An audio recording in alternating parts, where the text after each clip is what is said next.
it with what you have. Make impact, transform lives. If your gift is teaching, I married Professor Ashong, he wanted to go into business. So in the place of us always seeking God to know, God came to me, didn't go to him yet, came to me as his new wife and said, I have called your husband to teaching ministry.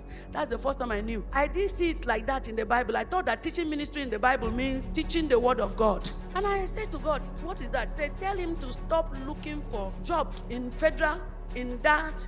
He will never get it. That I want him to teach my children in the university, impact their life and raise them. My husband went, look for this job. He will get the interview, score very high. They will congratulate him. What a mind.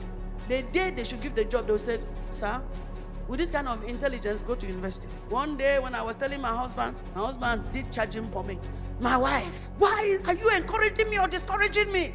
I'm trying for us to get a good job. We can relocate and make more money. I said, darling, I heard what I was told.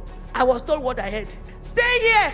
He said, where? Here. I said, yes. He said, but we can do some businesses. I said, okay, let me try. Me, I tried. I was blocked. Tried again. I was blocked. My husband decided to try business without telling me. He got money and gave to somebody to do business. And the business was strangulated. I only heard when the business failed. I said, my husband, one day me too, I charge. I said, what do you think?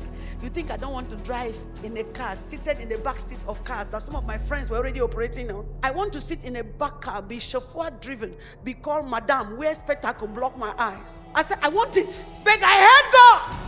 I know what I heard, and I heard what I heard. You are a gifted teacher, anointed by God to be in the university, to raise the people.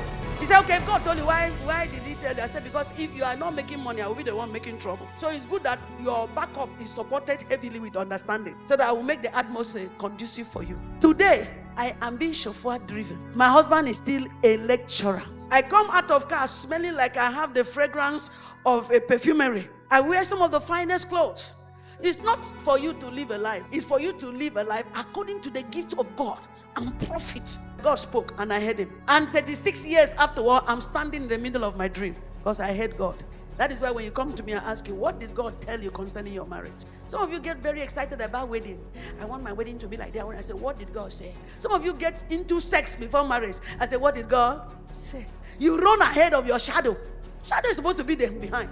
If the light is facing you, shadow should be behind. If the shadow is in front, there is a repositioning of light. You have no word to defend you.